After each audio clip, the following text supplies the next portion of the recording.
Ok, ce matin, j'aimerais vous parler sur votre responsabilité dans la parole de Dieu. Votre responsabilité dans la parole de Dieu ou dans la parole que Dieu vous donne. Nous allons lire Matthieu chapitre 13. Matthieu chapitre 13, verset 1 jusqu'au verset 8. Matthieu chapitre 13, verset 1 jusqu'au verset 8.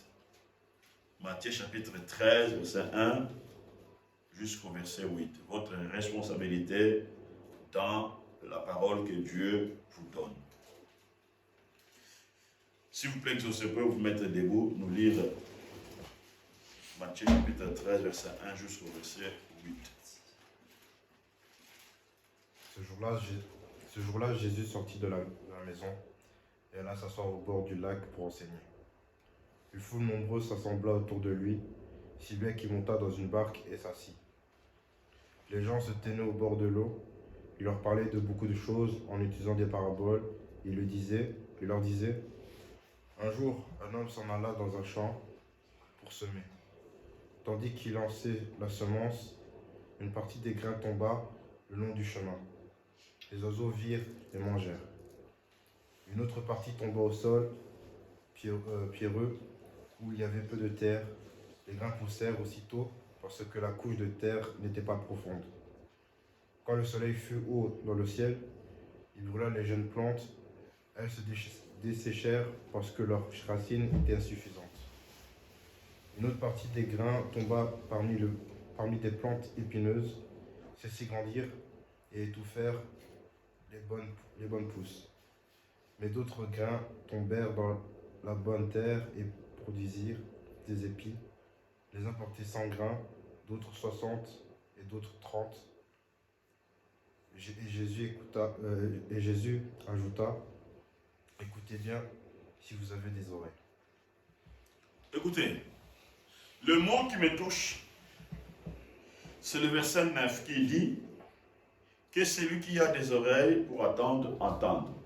Que celui qui a des oreilles, que celui qui a des oreilles pour attendre, attende. Or, lorsque Jésus parlait là-bas, tout le monde avait des oreilles. Tout le monde écoutait. Amen. Mais Jésus va toucher une autre dimension pour dire que celui qui a des oreilles. Amen. Il ne parlait pas des oreilles physiques. Mais il parlait de notre capacité d'écoute. Amen. Parce que souvent, il y a des choses importantes que nous devons comprendre. Il y a des gens qui écoutent par ses oreilles physiques. Amen. Et il y a des gens aussi qui écoutent par les oreilles intérieures. Amen. Par la capacité prophétique. J'aimerais vous dire une chose. Si nous retournons au commencement, la Bible déclare Dieu a créé l'homme à son image et à sa ressemblance. Regardez le but dont Dieu avait créé l'homme. Dieu avait créé l'homme afin que l'homme soit à son service. Amen. Afin que l'homme puisse le servir. Il avait mis l'homme dans la responsabilité de la création. Lorsque vous regardez le contexte de la création de l'homme, Dieu avait béni l'homme. Il lui a donné le pouvoir, l'autorité. Tout ça dans l'objectif que l'homme travaille pour Dieu. Regardez, lorsque le peuple Israël était en Égypte, Dieu va susciter Moïse comme leader pour aller délivrer le peuple. La première parole que Dieu va la parole que Dieu va donner à Moïse, il a dit, lorsque tu arriveras devant Pharaon, ne l'évangélise pas. Amen. Ne lui dis pas, répands-toi. Mais dis-lui seulement de laisser mon peuple, afin que mon peuple aille adorer Dieu. Alléluia. Donc on voit l'objectif de Dieu pour l'homme est que l'homme soit à son service. Amen. L'homme soit à son service. C'est ça le but de Dieu et c'est ça l'objectif de Dieu. Maintenant, dans le livre de Matthieu 13, verset 1 à 8, Jésus va révéler aussi ce mystère dont beaucoup de gens qui écoutaient n'avaient pas saisi ça et n'avaient pas compris ça. Écoutez, Dieu nous a créés, il nous a sauvés pour que nous puissions vivre une vie dont lui, il a planifié pour nous. Nous puissions vivre dans l'abondance. Mais dans ce tableau dont Dieu nous présente, Jésus le sait, Dieu le sait. Il y a beaucoup de manœuvres, il y a beaucoup de choses qui sont autour ou en dehors de ce que lui a planifié pour nous. Ces choses-là viennent souvent pour nous bloquer ou nous éloigner, afin que nous ne puissions pas vivre la vraie vie dont Dieu a planifié pour nous. Jésus ici, la Bible déclare, il était devant plusieurs personnes, devant beaucoup de personnes. Et la Bible déclare, Jésus a commencé à enseigner. Il a commencé à parler. Mais ici, ce qui est puissant ici, Jésus n'a pas dit aux gens qui étaient autour de lui, il ne leur a pas dit, répentez-vous car le royaume des cieux est proche, comme il a déclaré avant. Mais ici, Jésus va toucher une autre dimension. Alléluia. Parce que Jésus avait mis cette dimension-là, il était important devant les gens qui étaient en face de lui. Jésus voulait leur transmettre un héritage qui pouvait changer leur vie. Écoutez, la Bible déclare, Jésus a dit ceci. Il a parlé en parabole sur beaucoup de choses et dit, un semeur sortit pour semer. Comme il semait, une partie de la semence tomba le long du chemin et les oiseaux virent et la mangèrent. Alléluia. Mais regardez ici.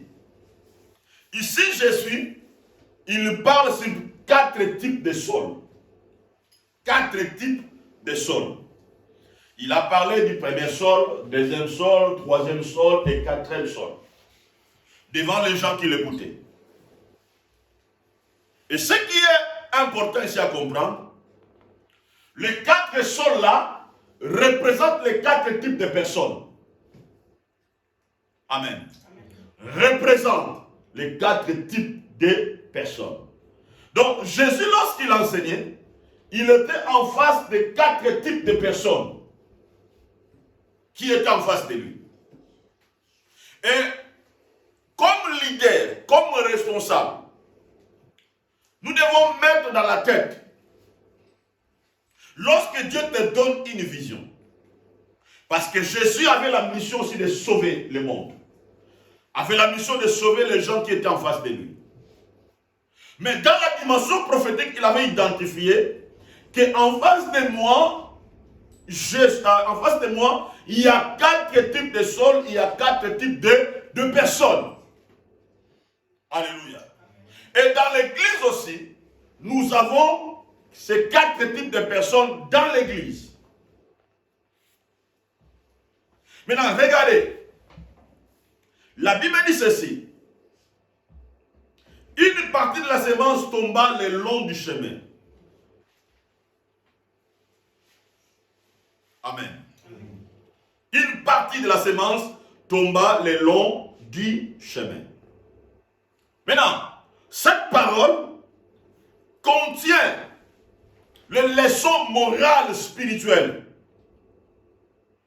importantes pour notre réussite dans le plan dont Dieu a planifié pour notre vie. Le long du chemin ici veut dire le but de notre vie. Amen. Amen. Le long du chemin ici veut dire le but de notre vie. Chaque personne sur la terre a un but. Chaque personne sur la terre a un objectif. Donc, toutes les décisions que vous prenez, toute la direction que vous suivez, c'est un objectif dont vous êtes en train de poursuivre. Alléluia. Et la Bible déclare, une partie de la sémence tomba le long du chemin. Maintenant, suis-moi très bien ici. Dans chaque sémence, il y a une puissance. Dans chaque sémence, il y a une puissance. Et dans la vie de chaque être humain, il y a aussi une puissance. La sémence ici représente la parole. Dans la parole de Dieu, il y a une puissance qui crée. Il y a une puissance qui engendre les choses. Il y a une puissance qui produit les choses. Et dans la vie, dans notre vie aussi, il y a de force et il y a de puissance. Amen. Il y a aussi une puissance. La Bible déclare, il envoya sa parole et la parole leur a guéri. Cela veut dire, lorsque Dieu envoie sa parole, dans cette parole, il y a une puissance productive. Maintenant, nous devons nous poser la question ici. La Bible déclare, lorsque le semeur a jeté la sémence tomba tout au long du chemin. Amen. Amen. Et la Bible déclare, les graines a été mangées par les oiseaux du ciel. Donc, la graine ou la sémence n'avait pas accompli la mission par laquelle il a été jeté sur la terre. Parce que lorsque un semeur sème la sémence, la mission de la sémence est de faire quoi? Et de pousser. Amen. Et de germer. Et de produire des fruits. Mais la sémence n'avait pas accompli sa mission. Écoutez bien aimé, Dieu vous donne, il te donne à sa parole. Et cette parole-là a une mission de produire les résultats dans ta vie. Nous n'écoutons pas seulement la parole pour écouter. Chaque parole que Dieu te donne, c'est une sémence. Et cette parole-là a un objectif de produire le fruit dans ta vie. Mais vous avez une part de responsabilité. De protéger cette parole. De faire que cette parole-là puisse germer ou produire le fruit dans ta vie. Mais qu'est-ce qui se passe ici?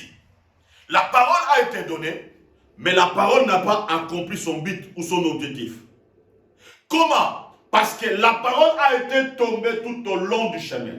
Cela veut dire, lorsque la parole arrive, la parole trouve en toi tes objectifs propres. Il trouve en toi ta propre volonté. Amen. Or, la parole a amené la volonté de Dieu pour transformer ta vie. Mais lorsque la parole arrive, la parole est confrontée par ta propre volonté ou par ta propre but.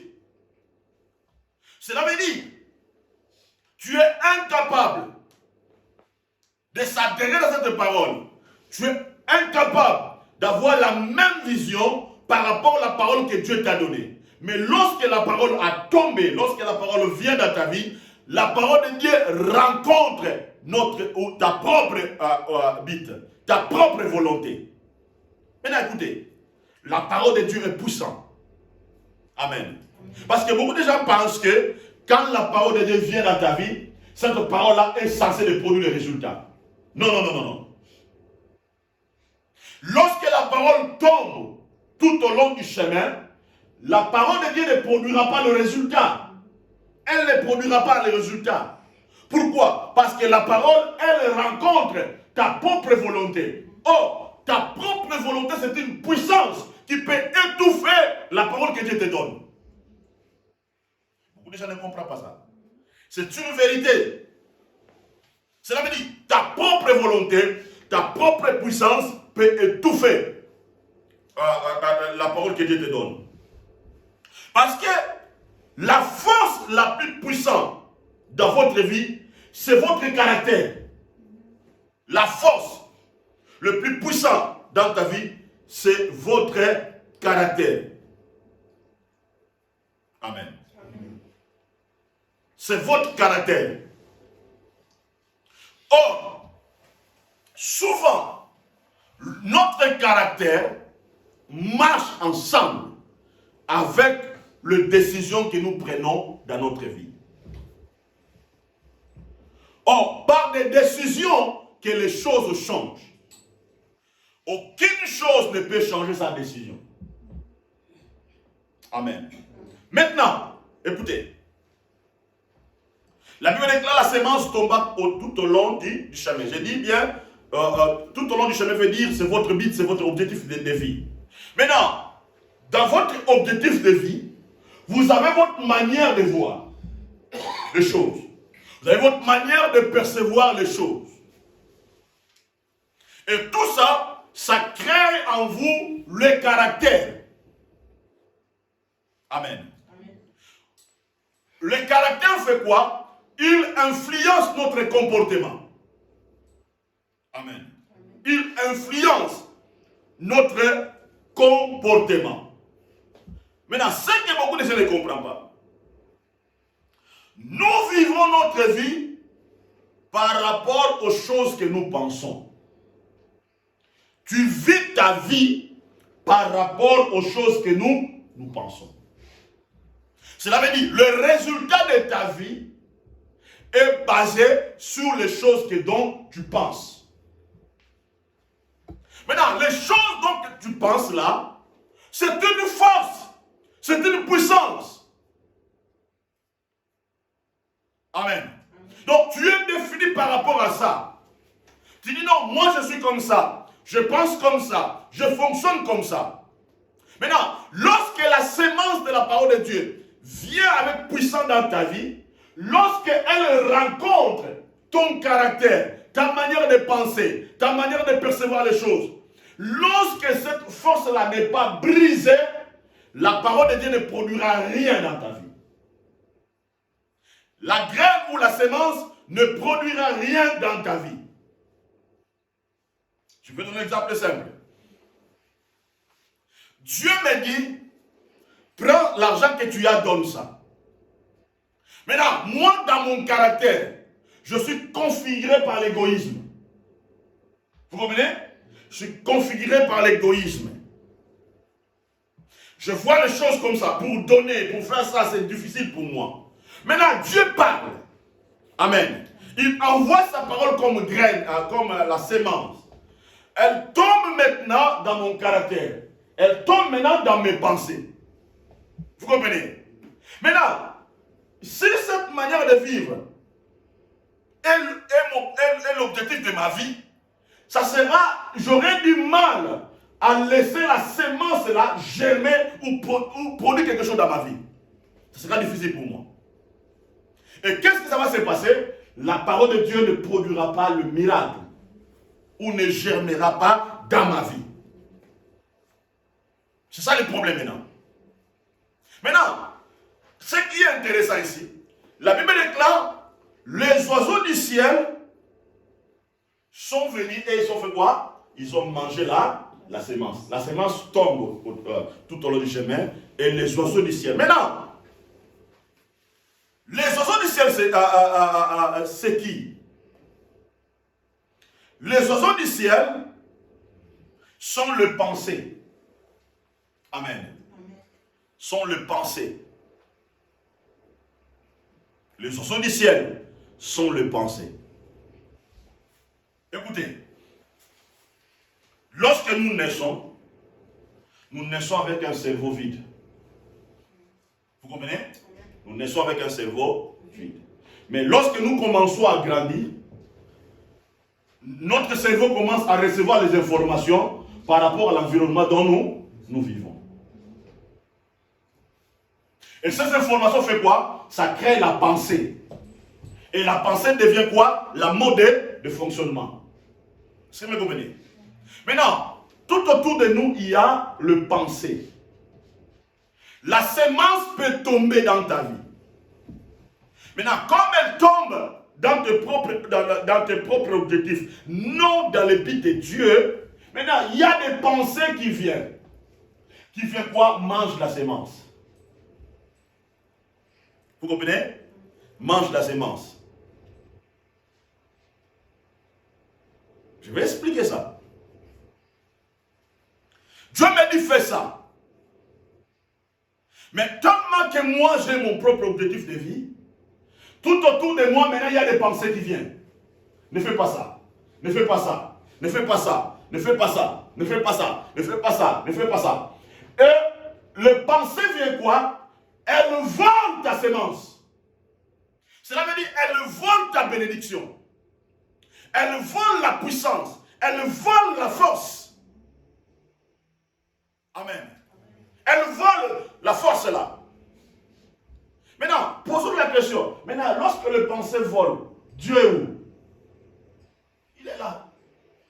Pourquoi Dieu ne va pas intervenir? Il dit non, pour viens, il vient, maintenant il intervient, la pensée ne vole pas ça, ne vole pas ça, ou les autres du ciel ne viennent pas, ne volent pas ça. Dieu, il est responsable de la parole dont il te donne.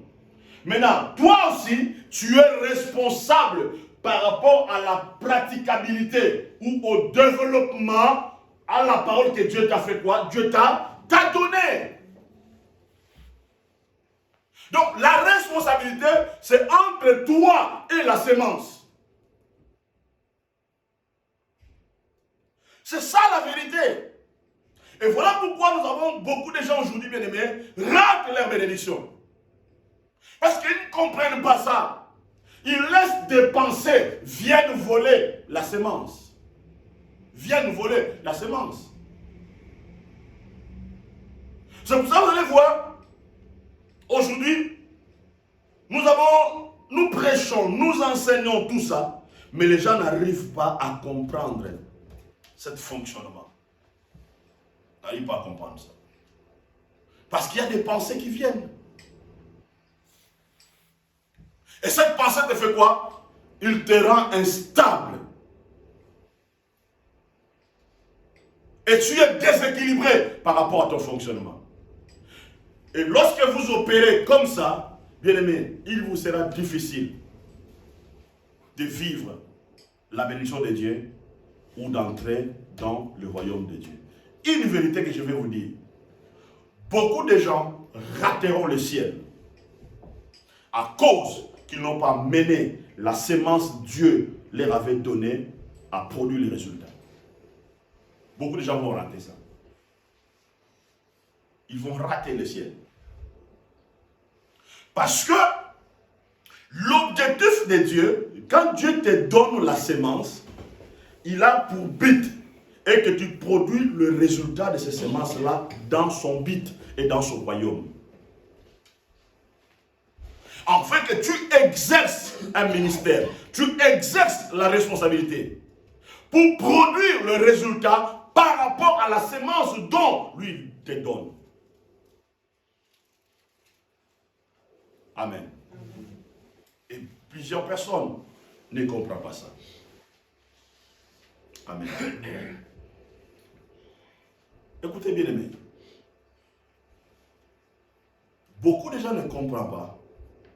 Souvent, nous réfléchissons par rapport à nos décisions.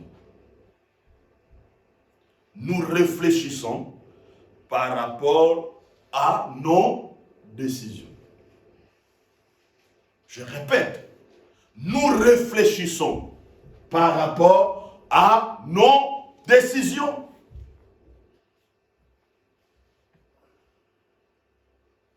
Et les décisions font quoi? Il produit des actes. Nous réfléchissons par rapport à nos décisions et nos décisions produisent quoi? Il produit des actes.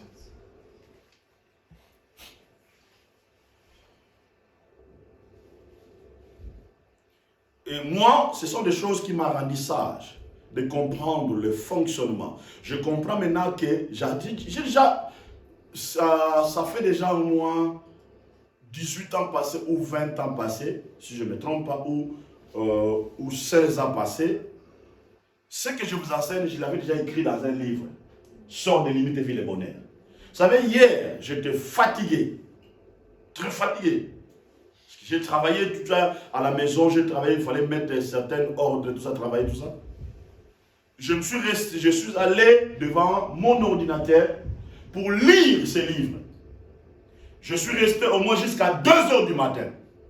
C'est en lisant. C'est dans ce chapitre, parce que Dieu m'avait commencé à me parler, c'est dans ce chapitre que j'ai tombé sur ces choses. Et Dieu m'a dit enseigner ça. Pourquoi? Parce que Dieu veut nous faire sortir des limites. Dieu ne veut pas que ta vie reste dans les limites. Amen. Maintenant, deuxième chose. La Bible déclare, une partie tomba dans un endroit pierreux, où elle n'avait pas beaucoup de terre. Suis-moi très bien ici. Maintenant, il quitte le premier type de personne. Il dit maintenant, écoutez, il n'y a pas seulement le premier type de personnes, mais il y a aussi le deuxième type de personnes. Il dit maintenant, une partie tomba dans un endroit pierreux où elle n'avait pas beaucoup de terre. Je vais répéter de lire ces phrases ici, c'est parce que c'est important. Une partie tomba dans un endroit pierreux où elle n'avait pas beaucoup de terre, mais leva aussitôt parce qu'elle ne trouva pas de sol profond. Amen. Là, une partie tomba sur un endroit où il y avait des pierres. Vous comprenez? La semence a tombé, mais trouva des pierres. Maintenant, la pierre représente quoi? La pierre représente l'incrédulité. Tu écoutes, mais tu doutes. Dieu te parle, mais tu manques la capacité, la puissance de briser l'incrédulité, de briser les pierres autour de toi, afin que tu puisses produire les choses dont Dieu a mis à l'intérieur de toi. Amen. Une partie tomba dans un endroit pierreux où elle n'avait pas beaucoup de terre. La semence a tombé, la semence a voulu commencer à pousser un peu. Mais tellement qu'il y avait des pierres, ça fait quoi? Ça détruit la force de la semence. Amen. La Bible déclare, elle ne trouva pas un sol profond. Elle ne trouva pas un sol profond. Et malheureusement, on a aussi des types de personnes comme ça. Amen. Où tu n'es pas profond. Tu n'es pas profond dans tes réflexions. Tu n'es pas profond dans ta manière de penser. Tu n'es pas profond dans ta manière de percevoir les choses. Tu n'es pas profond. Lorsque vous n'êtes pas profond, amen, la semence peut tomber. Cette semence-là ne produira pas les choses dans ta vie. Pourquoi? Parce que tu n'es pas profond dans tes réflexions. Il y a des gens dont quand tu lui parles, il reçoit les choses dans sa manière. Il ne pense pas de manière profonde. Pourquoi Dieu me parle? Pourquoi on me donne ses conseils? Pourquoi on me parle comme ça? Pourquoi? Tu n'es pas profond dans tes analyses. Même quand la semence tombe, bien aimé, cette semence-là ne va pas produire. Parce qu'il y a tellement l'incrédulité autour de toi. Il y a de l'incrédulité.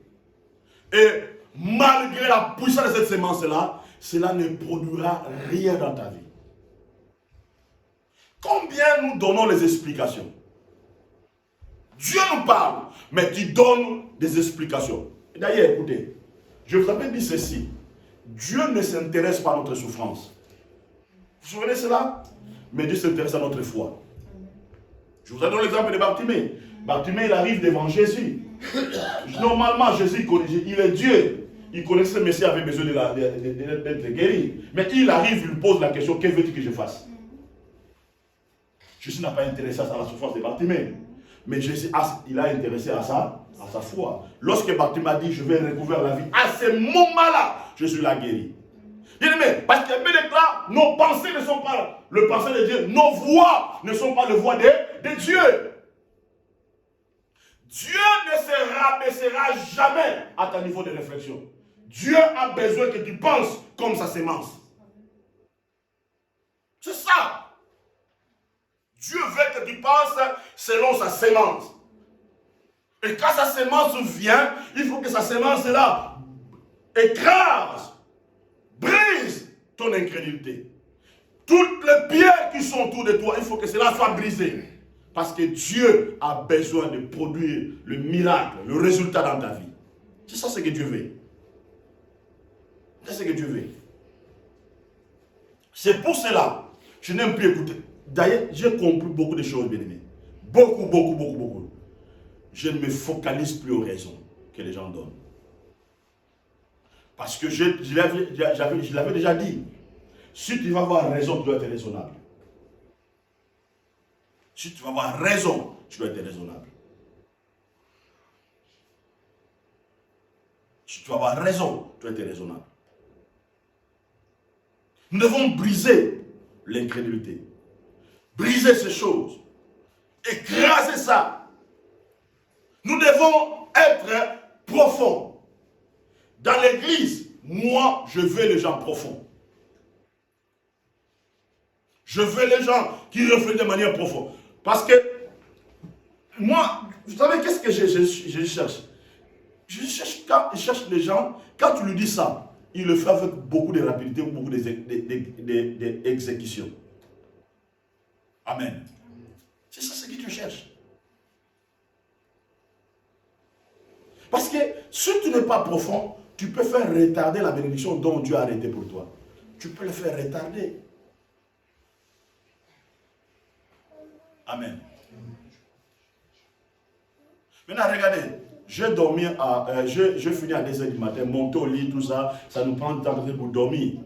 Je ne peux pas dire le matin comme ça, je dis, je suis fatigué parce que je suis dormi à table. Bien, mais est-ce que Dieu s'intéresse à ça? Non. Amen. C'est que Dieu cherche à moi, que je puisse produire les résultats par rapport à la sémence dont Dieu m'a donné.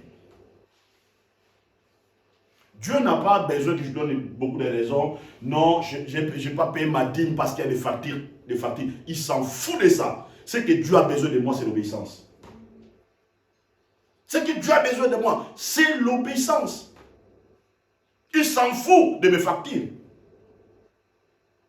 Lui, il a besoin que je puisse accomplir sa volonté.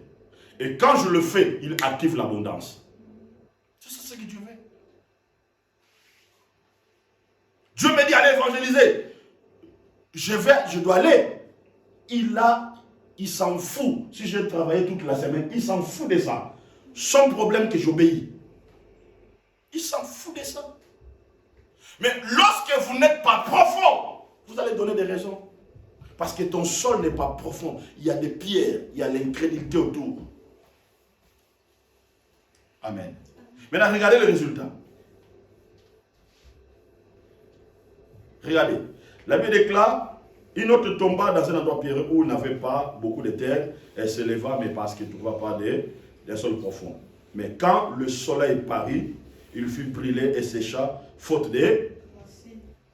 Quand le soleil... Amen. Quand le soleil apparut, il brûla. Il a fait quoi? Il brûla.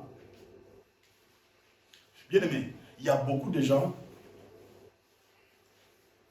la semence tombe, ça commence à pousser, mais seulement lorsque les problèmes arrivent, lorsque le soleil arrive, on ne reconnaît plus que celui-là était un chrétien. On ne reconnaît pas que celui-là était enfant de Dieu. Le soleil vient quoi? Il brûle toute la semence, même toutes les petites paroles, toutes les prières là, que tout, le soleil brûle ça. Amen. Il brûle ça. Et la Bible déclare, et sécha, brûlait, il y a des choses, hein. Ça brûlait et ça séchait. C'est pour ça que vous allez voir beaucoup de gens aujourd'hui sont brûlés spirituellement et ils sont secs spirituellement. Ils ne produisent rien parce que la Bible déclare faute de racines. Il n'y a pas de racines. Il n'y a pas de racines. Écoutez, la stabilité d'une plante dépend de la profondeur à laquelle elle est enracinée. La stabilité d'une plante dépend de la profondeur à laquelle elle est enracinée. Donc, la stabilité d'une plante dépend de la profondeur à laquelle elle est enracinée. Donc, votre stabilité dépend du profondeur. Dépend du profondeur. Dépend du profondeur. Dépend du profondeur. Dépend du profondeur.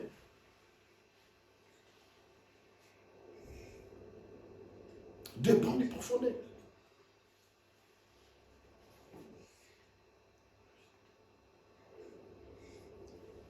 Parce que lorsque la racine est profonde, le soleil n'a pas le pouvoir de pénétrer dedans. N'a pas le pouvoir de pénétrer dedans. Parce que la racine est profonde. Le soleil n'a pas le pouvoir de brûler parce que vous êtes profond. Bien aimé, lorsque vous êtes profond dans la parole de Dieu, vous êtes profond, la racine ne vous brûlera pas. Le raison de la vie ne vous empêchera pas de servir Dieu ou de s'attacher aux choses de Dieu. Le raison là ne vous empêchera pas. Elle ne vous empêchera pas. Elle ne vous empêchera pas. Elle ne vous empêchera pas. Voilà pourquoi je suis venu prêcher de vérité. Parce que Dieu veut nous amener quelque part. Nous avions déclaré cette année sera pour nous une année de miracle. Voilà les choses qui peuvent amener le miracle dans notre vie. Voilà les choses qui peuvent amener le miracle dans notre vie. Jésus avait 12 disciples. Il leur a enseigné la vérité. Amen. Il leur a enseigné la vérité. 12 disciples. Il leur a enseigné la vérité. Voilà. Avant, Jésus avait 70 disciples. Mais ces 70 disciples-là, il avait constaté qu'il avait 3 types de terres, des types de personnes autour de lui. Il a fait quoi? Il a essayé de liquider ces 3 types de personnes-là pour rester avec les 12. Et il a réussi de garder les bonnes 11. Et Judas. Maintenant, Judas n'a pas malgré son cœur, il n'a pas réussi d'influencer les 11 autres. Pourquoi? Parce que les 11 autres, ils étaient toujours racinés dans la parole de Dieu. Racinés. Regardez, lorsque le soleil de la crucifixion est arrivé, lorsque Pierre a dit, Seigneur, je ne te réunirai pas à tout ça. Mais lorsque Pierre a commis ça, directement, lorsqu'il a écouté le son prophétique, il se répand. Vous comprenez? Il est retourné à la pêche. Le soleil arrive. Il rencontre le Seigneur. Il s'est réajusté. Jusqu'à ce qu'il va devenir un grand leader. Amen. Mais regardez bien aimé. Les raisons que nous donnons. Regardez les raisons que nous donnons. Le deux dimanches, Dieu nous a parlé que nos explications ne nous font rater nos bénédictions. Et bien aimé, on doit être profond. On doit être profond. Troisième chose, une autre partie tomba parmi les épines. Les épines montèrent et étouffèrent. Amen. Écoutez, la semence germait, mais il ne peut pas se développer à cause des épines. Notre semence tomba parmi les épines. Et la semence a commencé à pousser. Et les épines ont fait quoi? Les épines ont détruit le développement. Et beaucoup de gens aujourd'hui, bien aimés, tu es dans la foi, tu commences à avancer, tu commences à progresser. Mais tu laisses les épines viennent quoi? T'étouffer, te détruire. Et les épines bloquent ton développement. Et bien aimé, cette semaine, j'ai senti quelque chose dans l'esprit. J'ai senti quelque chose dans l'esprit. J'ai senti quelque chose dans l'esprit. Écoutez, écoutez, suis-moi très ici. Écoutez, faites attention, ne laisse pas les épines viennent détruire ton développement.